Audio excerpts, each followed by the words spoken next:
Hello everyone, তোমরা সবাই কেমন আছো? আশা করছি তোমরা সবাই খুব ভালো আছো। আমরাও খুব ভালো আছি। এদিকে দেখো আমি, মা, আমার গোপু সোনা একদম রেডি হয়ে নিয়েছি। আজকে ছিল রাখি। তো রাখির জন্য আমরা রেডি হয়ে নিয়েছি।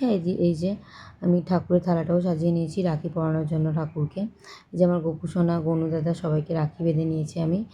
আর আমার গোপু সোনাকে কেমন লাগছে তোমরা অবশ্যই জানিও কিন্তু। তারপরে রাখি পরানোর পরে আমরা এই গোপু সোনাকে ঝুড়িতে নিয়ে নিয়েছিলাম। আমরা আজকে একটু যাবো মাসির বাড়িতে দাদাভাইদের রাখি পরাতে। তারপরে আমি আর মা বেরিয়ে পড়েছিলাম মাসির বাড়ি যাওয়ার জন্য। এদিকে ক্যাব বুক করে নিয়েছিলাম। তারপর গাড়ি এসে দাঁড়িয়েই ছিল। তারপর আমরা চলে গেছি।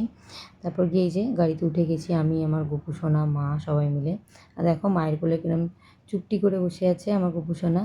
তারপর আমরা চলে গেছিলাম মাসির বাড়িতে। এই যে মাসির বাড়িতে আমরা পৌঁছে গেছি। আর তারপরে আমরা উপরে চলে গেছিলাম মাসির বাড়ি। যেতে অনেকটা বেলা হয়ে গেছিলো। আর কিন্তু পূর্ণিমা ছাড়ার আগেই আমরা চলে গেছিলাম রাখি পরাতে। আর এই যে আমার বোন নিয়ে নিয়েছে আমার গোপু সোনাকে। আর এই যে রাখি বাঁধছে, আমিও দাদাভাইকে রাখি বেঁধে নিয়েছিলাম। দাদাভাইকে রাখি বাঁধার পরে আমরা ওয়েট করছিলাম ভাইদের, কেন ভাইরা তখনও এসে ওঠেনি। তারপর আমি বোনকে বললাম যে আয় তোকে রাখি বেঁধে নিই। তারপর বোনকে আমি রাখি পরিয়ে নিয়েছিলাম আর বোনও আমাকে রাখি পরিয়ে নিয়েছিল। তারপরে দেখলাম যে না, ভাইরা আসলো।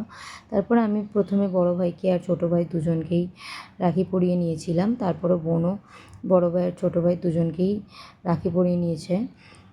এক্সাম ছিল তাই জন্য ওদের আসতে কিন্তু একটু লেট হয়ে গেছিলো, কারণ এক্সাম দেওয়ার পরেই ওরা এসেছিলো। তারপরে দেখো মা মাসিকে রাখি পরিয়ে নেয় আর মাসিও মাকে রাখি বেঁধে নেয়।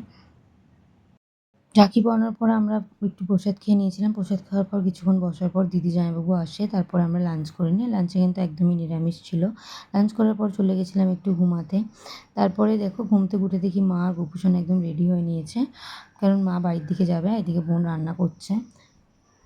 তো মা বললো যে আমি বাড়ির দিকে যাই, তারপরে তুই আয়। আর এদিকে দেখো একটা কেক নিয়ে আসা হয়েছিল দাদাভাইয়ের জন্য, কারণ দাদাভাইয়ের 2 অগস্টে বার্থডে ছিল। আর দাদাভাই যেহেতু কাজে ছিল সেই জন্য ওর বার্থডে সেলিব্রেট করতে পারিনি আমরা, তাই জন্য রাখির দিন একটা কেক নিয়ে আসা হয়েছিল ওর বার্থডে সেলিব্রেট করার জন্য। তারপর কেক কাটিংয়ের পর কিন্তু আমি ডিনার করে নিয়েছিলাম, কেন অলরেডি 11টা বেজে গেছিলো, আমাকে বাড়ি যেতে হবে একা, সেই জন্য। তারপর আমি বুক করে নিই, কারণ তখন অলরেডি অনেকটা টাইম কেটে গেছিলো, 11টা সাড়ে 11টা বেজে গেছিলো। তারপর আমি র্যাপিডো বুক করে চলে যাই বাড়ির দিকে। ভিডিওটা যদি ভালো লেগে থাকে লাইক কমেন্ট শেয়ার করে দিও, অবশ্যই চ্যানেলটা সাবস্ক্রাইব করো। টাটা।